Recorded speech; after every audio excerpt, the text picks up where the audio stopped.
The Great Hall on Nexus Prime had never seen so many different species in one place. Admiral Kethver stood at the center podium, his blue skin gleaming under the bright lights. His forearms moved as he spoke, pointing to the large star map. Floating above the assembly, fellow council members, Kethver began, his voice echoing through the massive chamber.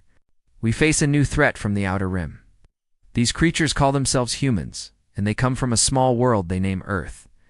The 12 species that made up the Galactic Council listened carefully. Some had heard whispers about these new aliens, but most knew very little.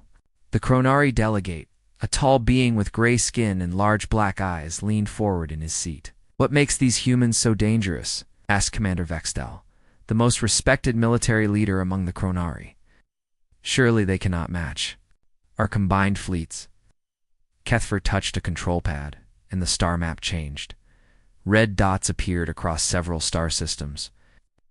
These are human settlements. 6 months ago, there were only 3. Now there are over 40. They expand faster than any species we have seen. A worried murmur spread through the hall. The reptilian Sarkoth representative hissed softly. How is this possible? Do they breed like insects? No, Kethver replied. Our scouts report they reproduce slowly, like most intelligent species. But they build ships quickly. And their ships are ... different.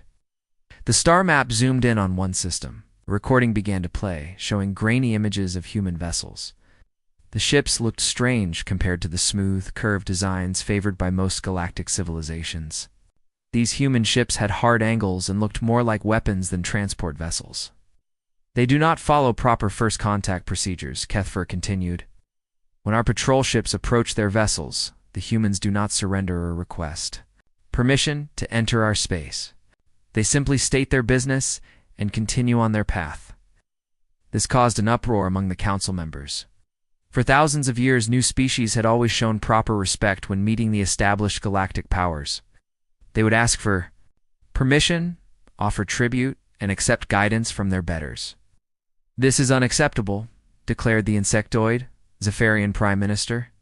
Her compound eyes reflected the light as she spoke. No primitive species should show such disrespect to the council.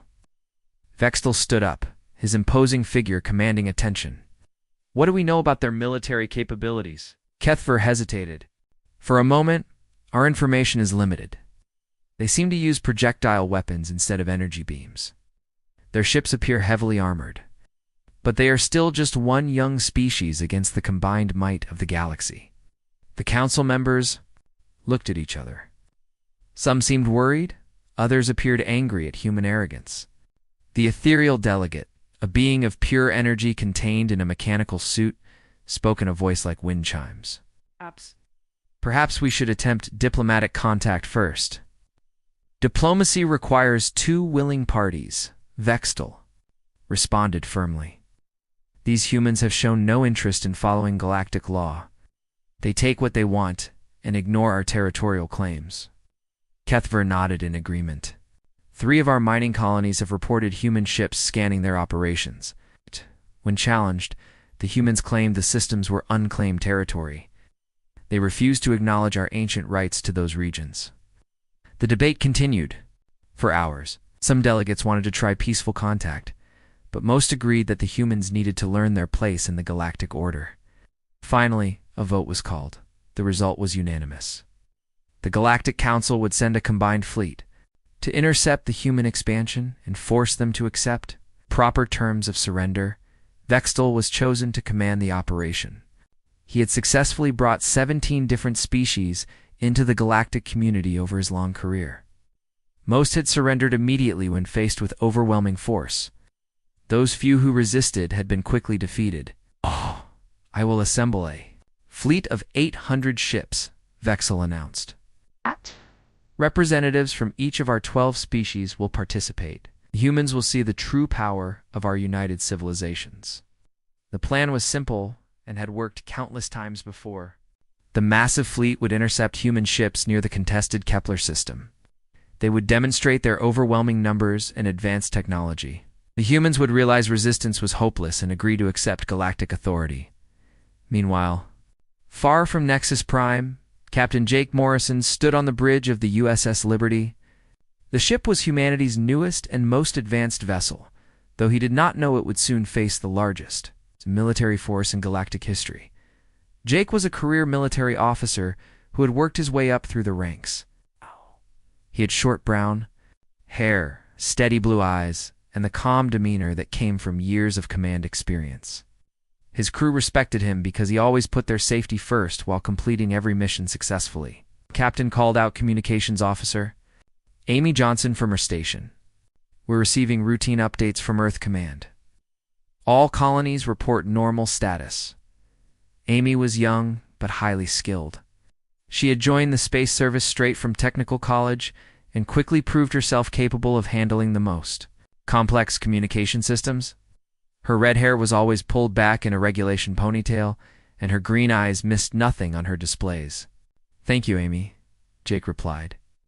He turned to his tactical officer. "Ben, what's our current position?" Ben Rodriguez studied his screens carefully before answering. "We're 3 days out from the Kepler system, sir. All sensors show normal space traffic for this region." Ben was a former fighter pilot who had transferred to capital ship duty after an injury grounded him from single-seat combat. He understood weapons and tactics better than anyone else on the ship. His quick thinking had saved the Liberty from several dangerous situations during their patrol missions. Chief Engineer Lisa Parker looked up from her engineering console. "Captain, all systems are running perfectly. The new quantum drives are performing better than expected," Lisa had designed many of the Liberty's advanced systems herself. She was brilliant with technology and could fix almost anything.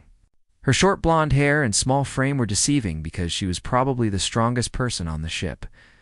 When it came to problem-solving under pressure, the Liberty continued its patrol through space, unaware that the largest military force in galactic history was moving to intercept them. The crew went about their normal duties, checking systems and monitoring their assigned sector. None of them knew that in just a few days, they would make history. The massive galactic fleet dropped out of hyperspace at the edge of the Kepler system. 847 ships of 12 different designs, spread across space in a formation that had intimidated countless civilizations. The fleet was so large that it took 30 minutes for all vessels to complete their arrival. Commander Bextel stood on the bridge of his flagship, the Eternal Dominion. The ship was 3 kilometers long and bristled with weapons that could destroy entire cities. Around him, his officers worked at their stations, coordinating with ships from 11 other species. "A status report," Bextel commanded. His tactical officer, a young Kronari named Zektar, checked his displays. "All ships have arrived and are forming battle positions. The Zephyrin wings are taking the outer flanks. Surkoth heavy cruisers are moving to the center formation." Bexel nodded with satisfaction. His fleet represented the combined military might of the galaxy's most powerful civilizations. No single species had ever faced such overwhelming force and continued to resist.